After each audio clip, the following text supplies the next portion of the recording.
नमस्कार, स्वागत है हमारे चैनल एक संदेश पर। मैं हूं पंकज बघेल। जी हाँ, आप देख रहे हैं गंगा किनारा कर्णवास। तो इस वक्त मैं कर्णवास गंगा किनारे पर बैठा हूं और हमारे साथ गंगा सेवक आशीष जी जुड़े हुए हैं, जो माँ गंगा की सेवा करते हैं। तो हम इनसे वार्ता करेंगे कि 23 अप्रैल का माँ गंगा का जन्म उत्सव है, जिसे हम गंगा सप्तमी के रूप में भी मनाते हैं। तो चलिए आज बात करते हैं गंगा सप्तमी के कार्यक्रम को लेकर। तो सबसे पहले तो अपना नाम बताइए सर।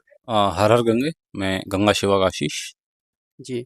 आप देख रहे होंगे कि गंगा सप्तमी का कार्यक्रम आने वाला है, वो 23 अप्रैल को मनाया जाएगा। तो उसकी तैयारियाँ कैसी हैं? कई वर्षों से हमारी जो टीम है माँ गंगा के अवतर दिवस को काफ़ी धूमधाम से मनाती है। और आज लगभग एक महीना 23 अप्रैल से आज एक महीना पहले का दिन है।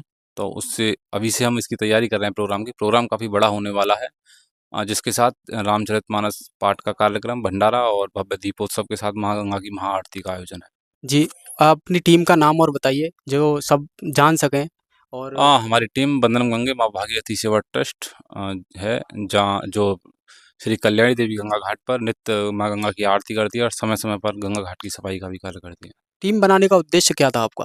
टीम बनाने का उद्देश्य यही है, हम गंगा तट के ही निवासी हैं और डेली का हमारा आना जाना रहता है माँ गंगा के किनारे। और गंदगी देखकर बैठते, कभी कभी हम कभी शाम में बैठते तो गंदगी को देखकर हमारा मन जो है विचलित होता। तो सभी युवाओं ने एक दिन ऐसे ही ठान लिया कि माँ गंगा को निर्मल रखने की अपनी जिम्मेदारी लेते हैं। तभी से हमने एक टीम का निर्माण किया। जब से आपने टीम बनाई और जब से आप अपना कार्य किए, कुछ बदलाव लगा आपके लिए? हमने अपने घाट पर तो पूरा परिवर्तन कर दिया है। जो घाट के सामने से पहले जो कीचड़ नाला जा रहा था, वहाँ से नाले को हटाकर एक पूरा अच्छा खासा प्लेटफार्म तैयार कर दिया। वहाँ पर भी हमने काफ़ी कार्य किए हैं और अब भी गंगा तट को हम साफ रखते हैं, माँ गंगा की नित्य आरती करते हैं, जिसमें छोटे छोटे बच्चों से लेकर बड़े बुजुर्ग भी भाग लेते हैं। कहीं ना कहीं वो भी आगे चल के देश और अपनी नदी के प्रति, जो गंगा नदी हमारी माँ है, उसके प्रति अपनी जिम्मेदारी तय करेंगे। गंगा आरती प्रतिदिन होती है या गंगा सप्तमी के उपलक्ष्य में ही होती है? देखिए, नित्य गंगा आरती प्रतिदिन होती है। कभी-कभी हम किसी अवसर पर या किसी पर्व पर महाआरती का आयोजन करते हैं, भव्य आरती का आयोजन करते हैं। जी, गंगा आरती में आने वाले जो लोग हैं, उनके लिए आपको उत्साह पता पड़ता होगा कि कितना बदलाव लोगों में आ रहा है, तो आप इतना और हाँ, काफ़ी छोटे-छोटे जो बच्चे हैं, जो बिल्कुल ही नासमझ हैं, वो भी देख-देख कर काफ़ी परिवर्तन ला रहे हैं अपने आप में। जी, कर्णवास में जैसे कि आप सभी देख रहे हैं और गंदगी भी होती है, तो हम गंदगी के विषय में भी बात करते हैं।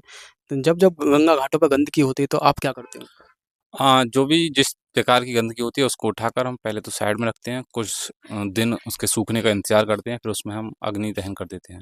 अच्छा, कोई जैसे कि आप देख रहे हैं, देश में सरकारी संस्था बनी हुई है नमामि गंगे। क्या नमामि गंगे कभी-कभार यहाँ स्वच्छता अभियान चलाता है क्या? देखिए, नमामि गंगे का केवल हमने नाम ही सुना है, हमने किसी अधिकारी को नहीं देखा है, किसी उस संस्था के किसी भी पदाधिकारी को हम आज तक देख नहीं पाए हैं।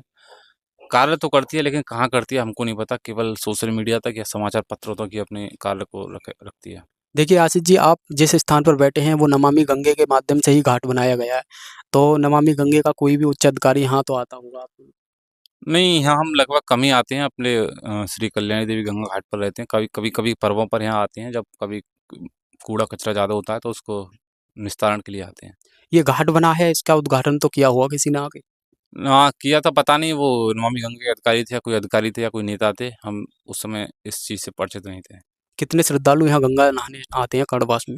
पूरे जहाँ कई घाट हैं, अलग-अलग नाम से जाने जाते हैं, तो कितने श्रद्धालु आ जाते हैं? सबसे ज़्यादा जो श्रद्धालु आते हैं वो श्री कल्याणी देवी गंगा घाट पर आते हैं, जो कि काफ़ी कई जिलों से, कई राज्यों से आते हैं।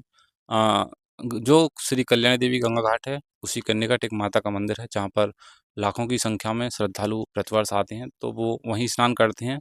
यहाँ की एक पौराणिक कथा भी है कि जो यहाँ के कर्णवास नाम पड़ा, वो राजा कर्ण के नाम पर पड़ा। वही राजा कर्ण वहीं उसी गंगा घाट पर स्नान करने के पश्चात माता श्री कल्याणी देवी की आराधना पूजा करने के बाद उनसे स्वावन सोना प्राप्त करते थे। उसको अपनी एक शिला थी उनकी, उनका एक स्थान था, उसी पर बैठकर गरीबों और ब्राह्मणों में दान किया करते थे। तो ये और बताइए सर कि गंगा सप्तमी का कार्यक्रम आ रहा है, तो पूजा करने का मतलब कुछ नियम और बता दीजिए, वो जो भक्त गंगा कैसे स्नान करें? क्या देखिए, का? हमारा जो धर्म है वो कर्म ही पूजा पर आधारित है, तो सबसे पहले तो माँ गंगा को निर्मल बनाए रखने में सहयोग करें, यही पूजा है। तो आपने देखा कि गंगा के विषय में जो भी विचार दिए, तो बहुत ही अच्छा लगा हमें इनसे बात करके। तो जुड़े जुड़े रहिएगा हमारे साथ, तो देखते रहिएगा इस एक संदेश। मिलते हैं अगली वीडियो में। धन्यवाद सभी का।